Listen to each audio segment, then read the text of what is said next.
Welcome everyone, Questini here with a discussion about some of the easiest campaign starts in Total War Warhammer 3 Immortal Empires. At number 5, according to the poll, it is Morathi, the Queen of the Dark Elves, the Queen of the Elves in general.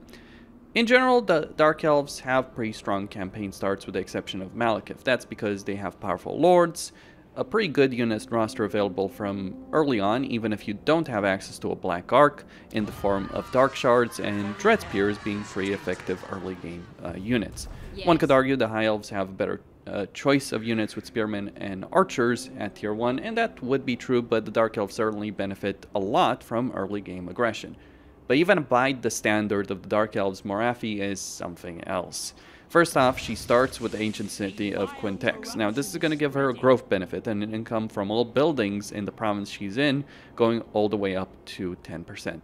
This can be pretty substantial. It also gives you a control benefit at Tier 5, which can be great when you're dealing with a slave economy that the Dark Elves do have to deal with. We'll see how the slave economy is going to be in patch 3.0, which is going to come alongside the Chaos Dwarves. Now, beyond that, she starts at war with a minor faction of Dark Elves that only have this one army. So if you're quick, if you're very aggressive in this campaign, you can wipe these guys out very, very quickly before they even get a second army going proper. So you defeat them, you take the Petrified Forest over here, and then you go take Grey Rock Point. And then the Tor, Iron Spike. Now, then you have to deal with the broader campaign situation. Obviously, you have the ticking time bomb of Tyrion and Alariel and of course Elfarion and Ulfwan, and you do have another ticking time bomb potentially with Mazdamundi, but it's very, very easy to deal with Mazdamundi. Here's what Mazdamundi is going to do. He's going to move very slowly, but he's going to wipe out the Slaaneshi faction over here in the Isthmus of Lustria, and then once he's done with that, he's going to conquer pretty much everything all the way down here.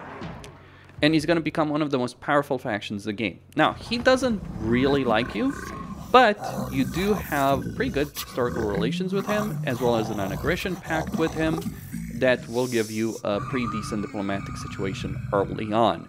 And you do actually want to maintain that. One of the reasons you want to maintain that is that the AI for Legendary Lords has significant benefits compared to minor factions. Basically, if a Lord is playable, if a faction is playable, then they get some pretty substantial benefits in terms of their economy, growth, you name it.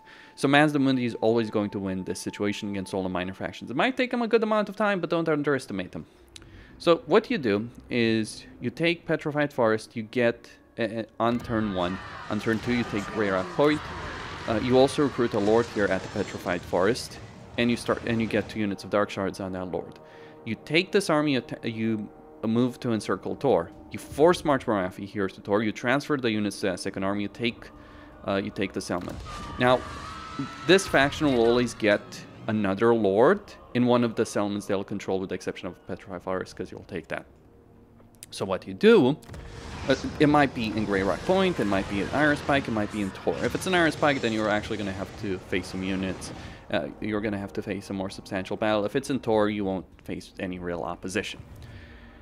Once you take an Iron Spike, you start conquering the Skaven over here in the Ashen Coast.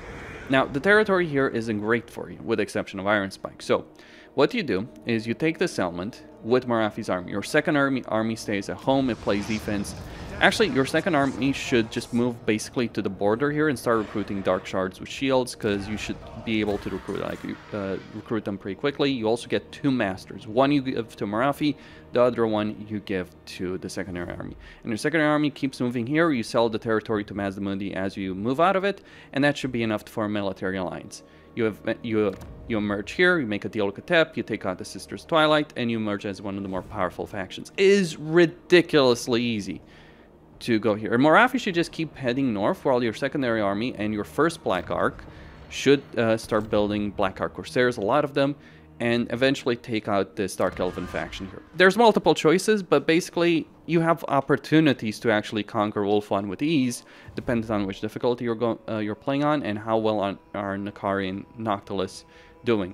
If the opportunity presents itself for you to land 2 full stacks at Lothern and take it, do so, because if you can take Lothern, you've basically conquered Ulfwan, because Tyrion and Alariel will not be able to drive you out of it. That's actually what happened in the campaign. It might go slower though, bear in mind that, but what your secondary army and your Black Arc Force should do is take this province, deal with these guys, take this territory and play defense. If the opportunity arises to invade Ulfwan, take it, especially if you can take Lothern. Now, one of the things I did on this particular campaign is I was able to take Lothern by turn 35 and conquer this territory. This campaign has been won by for about 30 turns or so here in on Legendary Very Hard. This is actually one campaign where you benefit greatly from playing on a high difficulty, because the enemies Morathi, she's dealing with their minor enemies, the Skaven, the Dark Elves. The Sisters might have 2 full stacks, but Morathi can deal with them, because they're not going to have the really powerful units, they're just going to throw Glade Guard against you. While you're going to have a bunch of veteran Dark Shards with shields, and a couple of Dread Spears. The Demonists are kind of useless. So you're very powerful, and you're quite capable with just Morathi's army of conquering a vast swath of territory, though you always need to play defense. But still, very easy campaign, steamroller effect, great deal of power available for her. At number 4, we have Drycha of the Wood Elves. While Orion and the Sisters of Twilight do have significant benefits in their campaigns in the long term, and therefore can confederate everyone else, Drycha has the easiest campaign start of all the Wood Elves. And the Wood Elves are a ridiculously powerful race in any campaign.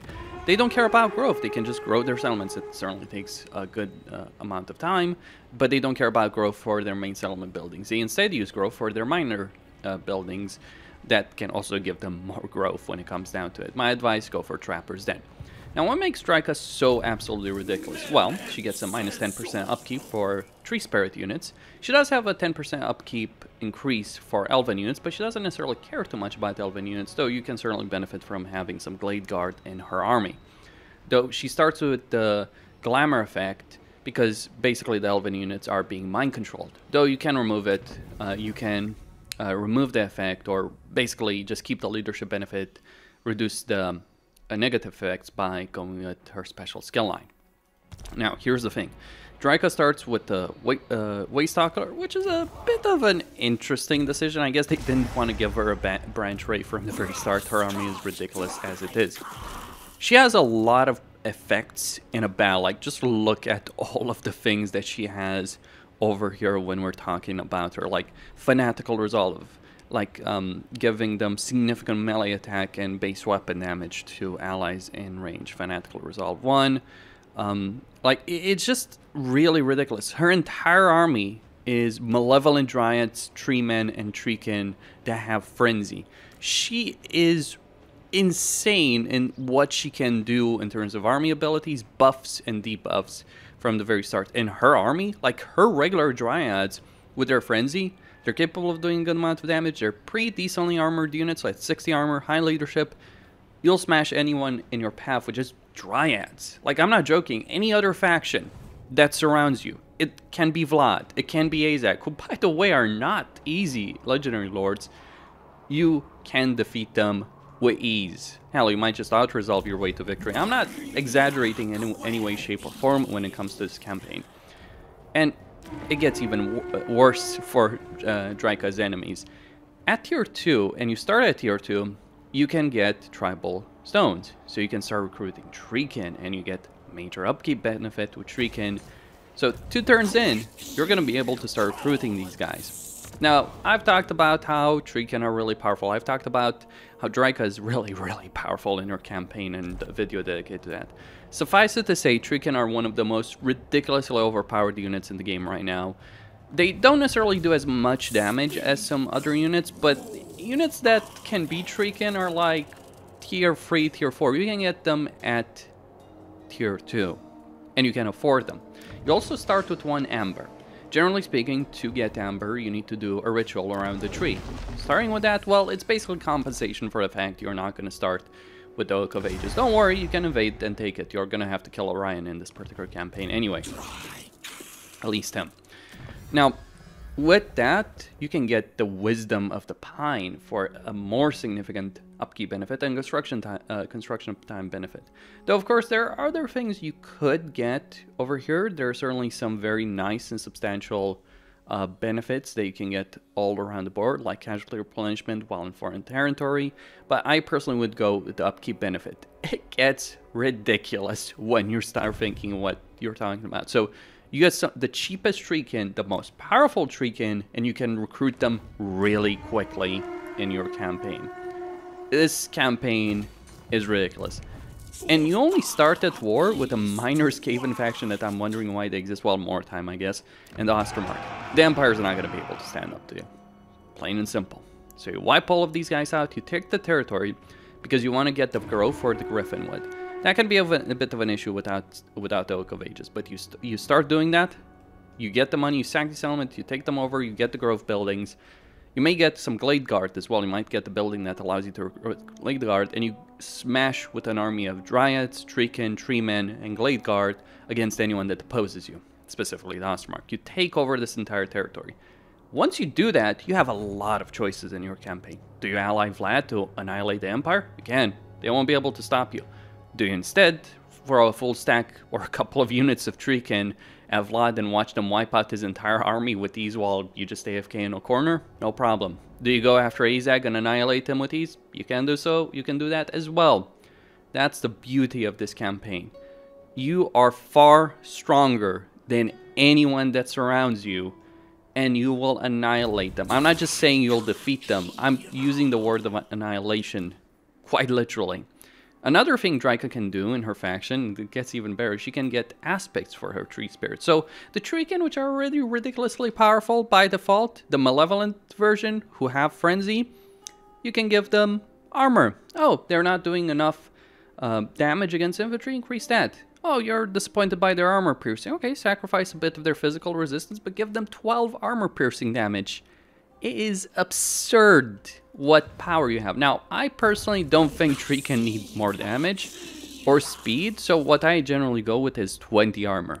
110 armor Treekin with frenzy from the start of your campaign. And people wondered why I put Drycha on this list. Just that alone would earn her a spot on this list. Or Dryads with 80 armor. 80 armor is actually a very high level of armor. We're talking Warriors of Chaos level of armor. It is absurd. So you can choose who you're going to ally. Do you ally Vlad? Do you ally Azag? Do you annihilate Kislev and give it all to Azag? Or do you give it to Katrin? I think either of those could work, to be quite honest with you. Like, I think making a deal with Azag, which could be a tough sell, but making a deal with Azag and just giving him Kislev so he can hold the northern border would be a great plan. There's so many ways to play this campaign, and regardless of what you choose, you could declare war on virtually everyone from turn one. Like, you could go over here in this entire damn tree, do this. Like, just start doing this from the very start of your campaign, and you will not lose. If you're careful, of course. The only vulnerable spot is, of course, the Griffinwood, but it does start with a pretty decent garrison. You can start recruiting Dryads from turn one. You get a lore of life or lore of shadow, ancient treemen. You can only recruit treemen, unfortunately. That's a bit of the downside, I suppose, in this. You recruit one of these guys, maybe not for turn one, but you start recruiting, you get Dryads, you get Treekin, you throw that at the enemy, and they can't stop you. Talabayim will not stop you. Stirland will not stop you. And any faction that could stop you is too far away, and they've got their own issues. Ungrim has his own issues. Azag, Vlad, they all have their own problems to deal with in the first turn. You dictate the course of the fight. And for them to invade your territory, good luck with that. The only thing they might do is actually harass you over here in the Ostermark, because you need the Heathlands in order to grow the forest here. But still, it is absurdly powerful what to do. Even funnier, by the way. By the way, one of the things you can do with that Amber is actually get 10 diplomatic relations with all factions. So you can play the master diplomat, Drycha, the true diplomat of Total War, Warhammer, playing the master diplomat between all these factions. You can make some crazy alliances. Some factions do hate the Wood Elves. Kislev, for whatever reason, doesn't particularly like you. The Empire is not too fond of you, but you have a lot of choice. You have a lot of power. You decide what you're going to do, how you're going to do. The only thing you really need to do in this campaign is obviously take over the Ostermark. I would not necessarily go with the full-on this is Total War campaign or declare war on everyone. I find those silly anyway.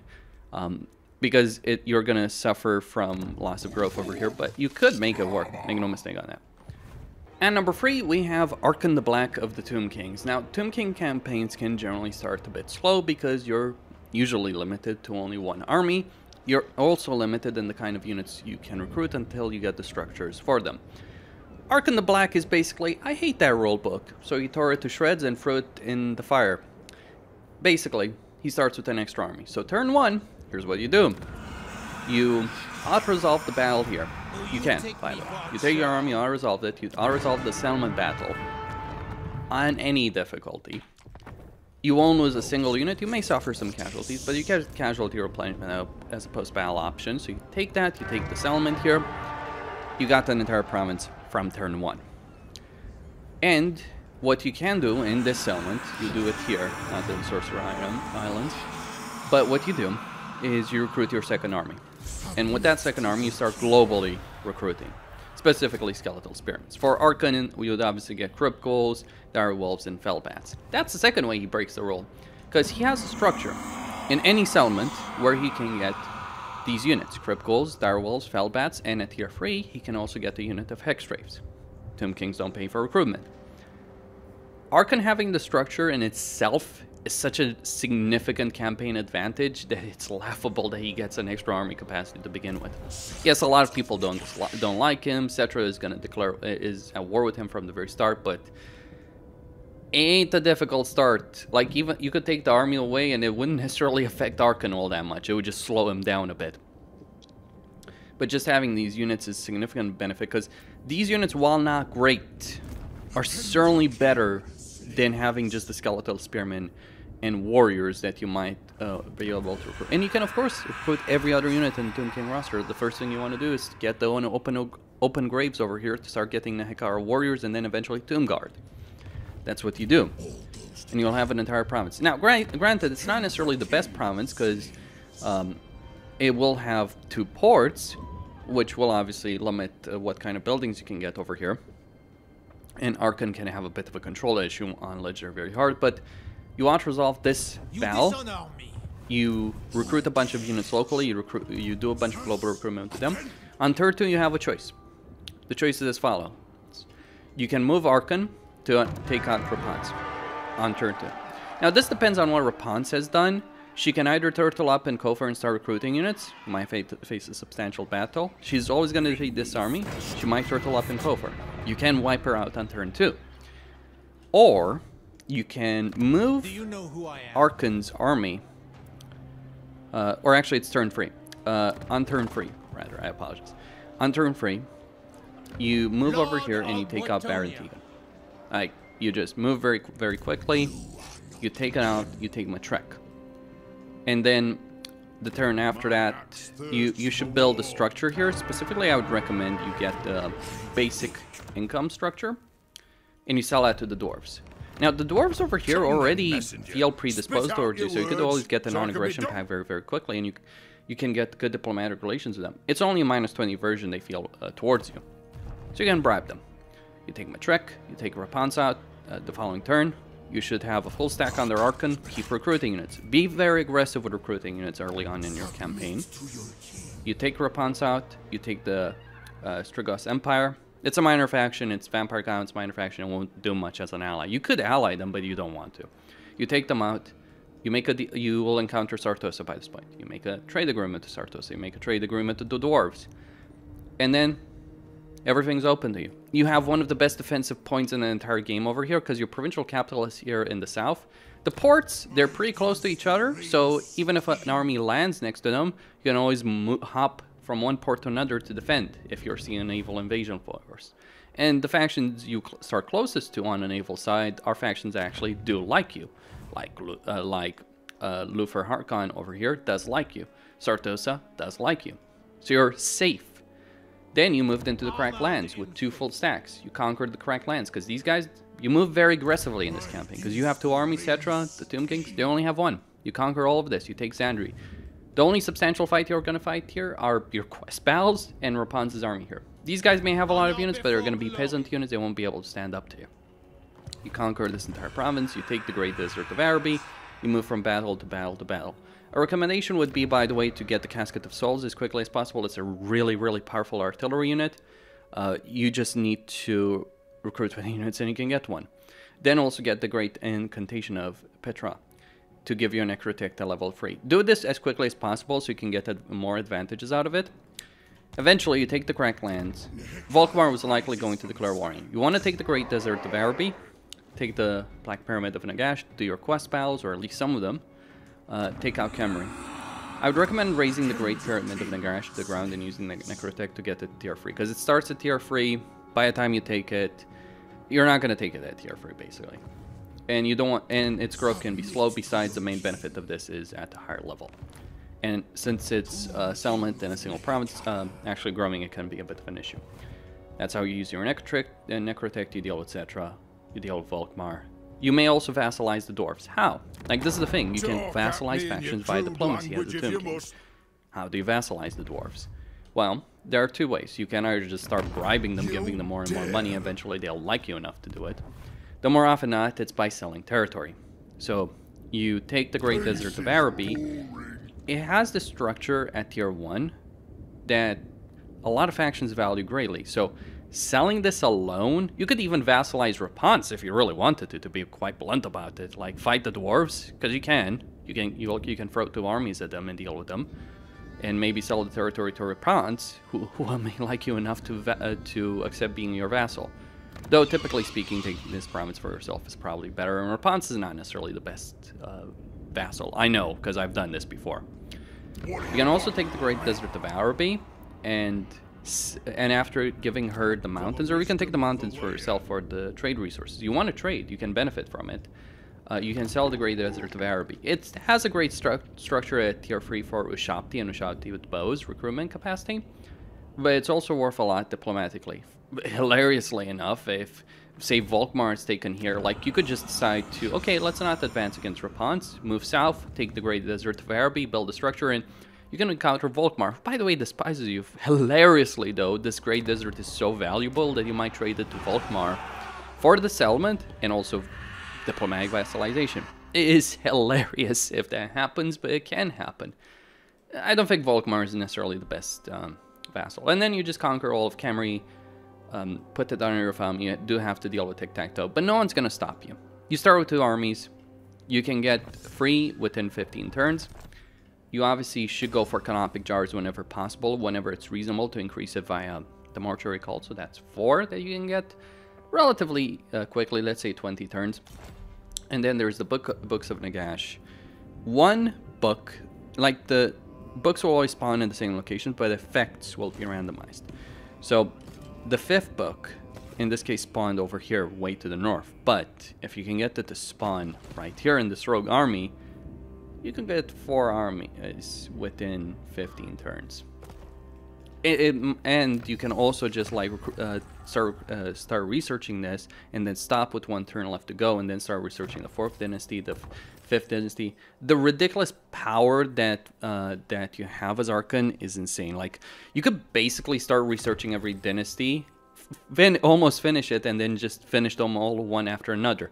Not recommended, because you do want the hero capacity over here to take advantage of. Speaking about hero capacity, Arkhan gets a benefit to that as well. And it's actually a good benefit. He has a research skill that gives him 2 hero capacity for Lich Priests in his faction. And since you can recruit them faction-wide, no problem. So you're recruiting rank 4 Lich Priests once you get this skill. And Lich Priests, their magic isn't necessarily the best, but it is magic, and it is also replenishment that they provide, which is always a useful skill. So regardless of what you do, like, you have a lot of choices, by the way, far more so than you might think. Like, you might think, oh, I have to fight Rapance. You don't have to fight Rapance if you don't want to. She doesn't like you, sure. But it's not an insane level of aversion, by the way. You could be friends with both the dwarves and Rapance if you wanted to in this campaign and have an easy life. And just come over here, conquer from the south. Probably the harder thing to do, because you won't get the unit capacity by taking Kofur. Taking the structures and increasing our capacity over here. But you could do it. That's the thing. You do have choices. You have an amazing starting position. Arkhan is so ridiculous that I've seen him on Legendary very difficult difficulty campaigns just hold up against an entire coalition of armies with just these 2 provinces alone. The guy's insane. It's because he can increase the unit capacity here. He gets a lot of power in his army. He's a hybrid lord. I don't like going the magic path with him because you can always get magic through other through heroes, and you should do so. All right. He's a pretty decent melee fighter, though certainly not on the level that Cetra is. Still pretty decent. Not the best quest items, but you do have choices. At least one. You do have some decent ones at that. In particular, the research benefit, I would say, is pretty damn good to have. And that's all. And number 2 is Mr. Grimgor Ironhide and his focus on Black Orcs. He starts with a unit of Black Orcs, a unit of Artillery, and a unit of Orc-Boar Biggins, and the Immortals banner, which gives a significant benefit to a Black Orc unit, including the Black Orc Regiment of Renown that Greenskins do have. Now, he starts over here with the Tier 1 settlement. You destroy this barrack instantly, you're not going to rely on Orc Boys. Some people may do it for lore reasons because they feel Grimgor shouldn't recruit Green Goblin Archers. Yeah, that's stupid. So, what do you do in this campaign? You have no major opponent with the exception of Kholek Sun Eater, and you don't necessarily even have to fight Kholek Sun Eater, though it may be inevitable on higher difficulties. What you do is you take out this army, you take the settlement, and every settlement the Greenskins have increases their local recruitment capacity. Turn 1, by the way, you recruit a lord, either here or in the settlement you just captured, and you start doing global recruitment. Probably over here. And you just do global recruitment for free Goblin Archers. With Grimgor, you recruit quite a lot of Goblin Archers with him. And you take these guys out. This is their main army. This is their leader as well. Now, if you can restrain yourself from auto-resolving it, you might benefit from confederating these guys. I don't like doing it necessarily, but you might get some units that can be useful. Some people have mentioned there's a giant in this army. I don't even look at that army because, yeah, by the time I arrive to deal with that army, I've got substantial enough forces to just wipe them off the face of the earth, just via auto-resolve. By either way, you take these guys out, you either confederate them or just take the territory. I prefer taking their territory myself because I do prefer sacking the territory. I mean, it's tier 1 settlement, sacking the territory for extra money, then occupying it. Greenskins have amazing growth and cheap structure costs, so just sacking it is not going to hurt you at all. You want to get rid of the barracks over here, though, because you want to get just that huge benefit of growth from the very start, because you want to grow the settlement very, very quickly.